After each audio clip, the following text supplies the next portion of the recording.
We have pastors who are driving in the best of cars with bodyguards, the private jets, who fly business class. Some even fly first class. Some wear plenty rings. In fact, some are content creators because everywhere they go, there's a cameraman behind them. Yeah. So it's been commercialized. And when your church members see this, and they see all the money going around, they definitely want a piece of it. Because at the end of the day, as a pastor that you are working, they are working in the church. So if the pastor is getting paid, why is it that me that I am singing every single week, having to buy dresses every single week to look nice, can't also be paid? If someone is a full worker in the church, I believe they deserve something from the church. You can't, you see, we have certain people that have their own job and they decide to work also in church. That is a blessing. Yes. But we have people who probably they don't have certificate to work. Because just as you also do the ministry 24/7, that if you are going to another country, you are honored in a very nice way. Yeah. I believe such people too, because they work, that is their work 24/7. Exactly. And they are like security too at the church.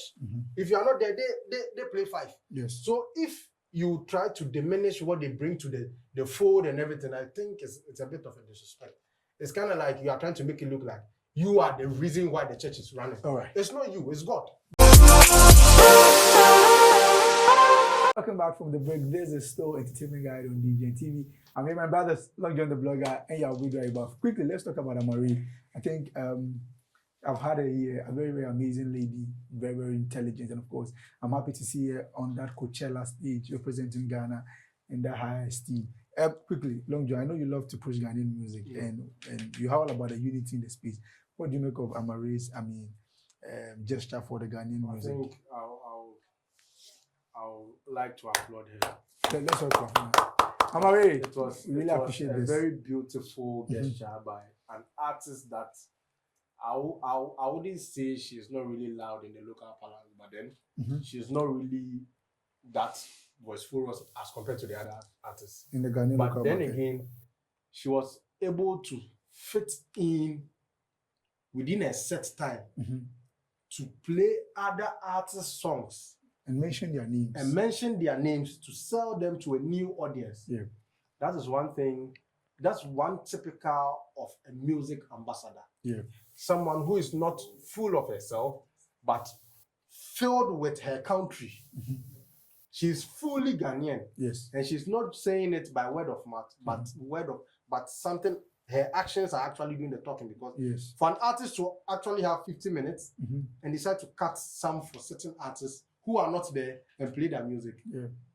If you're not greedy, then you're not going to do this. Because it's rare to have African artists. Do those kind of things. Yeah. Quickly, what do you have to say about that one? I think Long John said something particular which I think sounds nice. You said what? Ambassador. Yeah. Yes. So this one is to Madame Hujeto and Abeku Santana. Ghana Tourism Authority. Yes, Ghana Tourism Authority. We've seen, because I've yet to actually even see them activate this. But this is the kind of PR we should be seeing, and also KOD. Officer of the Diaspora Affairs. Where's Rexoma? Blaster Experience. These are the type of feats. Abeku Santana. I mentioned his name as part of the GT. I won't mention him too. He's our couple, man. You know. Because this is someone who has been consistently flying high the flag of Ghana, despite the love lost between Ghanaians and her in terms of musically. We also saw what happened last year at the TGMAs. She couldn't perform because how she was treated. Yes, how she was treated very, very badly. I have to say, after spending $30,000 to bring her crew, it was not nice. I would love to see Amari perform in Ghana. Otherwise, I have to go and get visa and fly. So that one too happened. But kudos to Amari. I think at that time I went to produce Jali's concert. The live concert. We did a live show at Adenta. And when I go home, I realized, I had kind of missed it. So I didn't sleep. I just went back. It was streamed live on YouTube. So I went back and I watched the whole set. And it was beautiful to see from her looks, how she performed. The energy, the fact that she was able to kind of give fans a glimpse of her upcoming Black Star album. And then the cherry on the top was projecting the Ghana music that she loves to listen to, from Lamem to Easy Asaka, to Joey B to Jaco Vibes, Asaka Boys. Hopefully, one thing about Coachella is it's a 2 weeks program. So this Sunday at 12 a.m. she should be back on the Coachella stage for the second time. Wow. Maybe this one, if she can see me, add a little bit of freedom, add a little bit of Stone 2. Otherwise, you get it, like a variety. But we love it. She's a great ambassador. It's just unfortunate that X is a toxic place. So you get people saying toxic stuff. But one thing I know is when we lead with the positives and highlight the positives, it drowns out the negatives. And I think we need to start practicing that, because I know she came to comment after all the negative comments happened saying, okay, people do talk, I hear, but nothing's going to stop me from representing Ghana. Whether you insult me, talk bad about me. But I think as Ghanaians, you also need to let her know that we love her, we love what she's doing. And even though a majority might not be able to relate to the sound she does, we will still support her with all our heart. So that's why I'm saying GTA should take a critical look. This is someone who needs to be an ambassador, not someone who failed a sing-a-thon. This is someone who needs to be an ambassador. But you should blame that on your government, though. Not an artist. This one's not about. There's no politics. When you put it in the I'm not saying anything wrong. I only say when there is correction. We are politics. He's blaming government. I'm making him know it's a different. No, I'm not politicizing. It's a different government. Who mentioned government? No, you said this is why government should give her and not the other lady sing-a-thon. And I'm correcting. It's not this government that gives sing-a-thon. It's the government of Ghana. No, it's your government. MP government. There's nothing like your government. Government is a continuation. Please. As of 2024, it was our government. Yes. You were part. Everybody's diplomatic. Everybody diplomatic part. No, he has a point too. 2025. The sing-a-thon thing was everything has been cancelled. All contracts have been cancelled. What I say? This is our government. Whether I like it or not, it's not the government. It's our government. It's true. You have nothing to say. Please wrap up. So if I say, I'm just highlighting the facts in their faces. All right, great. We hope that Amare is giving that right opportunity. SSU support. She can do more. Financial backing. She can do more. Okay, Sarkodie is in court now, and of course, he's in court for very, very critical reason. He's in court with a very reputable bank in Africa, EcoBank. Long John, we've seen the conversation online. We've seen the claims. We've seen the court orders and all that. What do you have to say about this case? From my experience in this industry, one thing. And your little legal knowledge. My little legal knowledge. Little legal knowledge in media law and ethics. Yes. One thing I will not put myself into is to discuss an ongoing court case. I don't know at what point my opinion will change the narrative or sound like I am trying to influence the judgment of the case. And you'll be invited to court. And I can't stand contempt. So I have nothing to say. Okay. After the conclusion, based on the judgment, I know where to make my comments. All right. That's me. Yeah. Well, to the best of my knowledge, the court proceedings, I don't think it has started. I think they've started initial. You always want us to feel that you have a sibling. Oh no, it's not about a sibling. No, you know that thing. You always want us to say, the sister a lawyer. See, the mistake is always thinking my sister is a lawyer. My father too is a lawyer. Yeah, right. Mr. Yago, there you go for senior. Yes. So it's double lawyers. Yeah, Esquire. Yeah, I think this is a landmark case. Yes. I think it's one that needs to go to court and see the full duration of the court to create precedence, because it's like the first time we are going to see a take on. You see, there are a lot of opinions. Yeah. People say, "Oh, he'll win, he'll not win." So you go to court, you never know, because at the end of the day, whoever takes the person to court for has to prove that beyond reasonable doubt that whatever the person is claiming is true, nothing but the truth. Personally, I have my opinions, but like I said, I'm not a judge. I cannot determine who wins. But I think it's a step in the right direction wherever you look at it. Whether Sarkodie wins or loses, it's a win-win because now we'll get a judgment that can be used to determine a lot of things. Yes. Right. But in case Sarkodie loses too, it opens the Pandora's box where rival companies can pick ambassadors of other people's their look-alike. No, we have a family say Kojoku look-alike. Then we go and do something. We did you too. All right. So yeah, so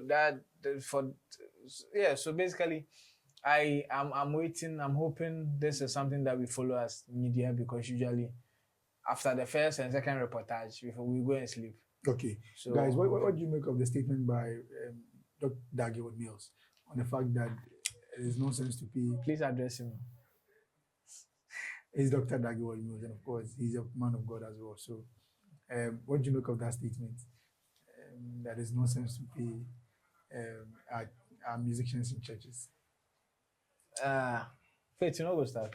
Oh, you started. You are born in a church. Started. So here's the thing. I think the church is gradually becoming commercialized in terms of everything has now become like dependent on your financial backing. You get it, and that's where the negative is. Because as a Christian, true doctrine, we do things because we love God. Yeah, we do things because we want to appreciate our Father, our Maker, and we are using our talents to convert people to Christianity. So that is the first base of it. Christianity is not based on the foundation of receiving money. It's on the foundation of getting salvation. But unfortunately, like I'm saying, we have commercialized Christianity. We have pastors who are driving in the best of cars with bodyguards, the private jets, who fly business class. Some even fly first class. Some wear plenty rings. In fact, some are content creators because everywhere they go, there's a cameraman behind them. Yeah. So it's been commercialized. And when your church members see this, and they see all the money going around, they definitely want a piece of it. Because at the end of the day, as a pastor that you are working, they are working in the church. So if the pastor is getting paid, why is it that me that I am singing every single week, having to buy dresses every single week to look nice, can't also be paid? That's the first one. Second one, I am a singer. You want me to leave my church to come and sing at your church? Definitely. You have to, in a way, show good faith. And I believe we've gotten to a point where, I don't know whether you guys saw a video where someone went to a church, was singing, someone dies the person money, and the pastor got up and went to take the money. Wow. No, it was another singer. I saw that video. That was Nathaniel Bassey. He was singing in Kumasi. No. He was singing in Kumasi, and then the fair guy. That wasn't Nathaniel Bassey. It was Samuel Bassey. Because Nathaniel, nobody go feel good that they go take. Sorry. We don't church. So the guy turned up. Somebody hint him. Wait, enough. Are you done with your submission? I want to I'm not done. I'm just saying, like, situations like that has led to also singers now demanding for honorarium and payment. Exactly. Because they realize that there's money going around, and we always say it goes for the pisca. But so often it's what and as often as what or the big because to me, first collection, second collection, and last collection. Okay. So it is that commercialization of the business. That is what has brought us here. But naturally, working in the church was more of what you want to do for God. It didn't come with payment because we assume that everybody works. Okay. So you only come to do Sundays and probably rehearsals. All right. But now, because it's been commercialized, but per the statement, I find the statement in bad faith because I feel sometimes you can put points across in a way and manner that doesn't feel, one side doesn't feel disrespected. Because I know some people are like, oh, but you pastor, they make money, me, small money too, you go give me too. You are saying that it is then. So I think we need to find ways of kind of delivering messages without letting people feel some type of way. Right. But as a Christian, I still abide by the fact that if you want to do something in the church, clean, usher, play instrument, it has to come from a place of love for God. Yeah. And any other thing that come, it's all like an accumulation of blessings that come from God to you. Okay. I think this conversation, I believe this conversation is a non-starter. I really don't see, I don't see the head and tail of the conversation, because if with pastors, I want to be very honest, they should always understand that conversations around church offertory and stuff isn't only about them. They're a collective set that help in making sure they get the numbers and they get, how do you call it? They get whatever they need to build their ministry. Yeah. So if they feel everything revolves around them, so they can just downplay any other sect in the church, I believe it's an insult, and it's spite in the face of those people, because whether ushers, cleaners, or whatever, bloggers, they help in making. Why are you hitting me?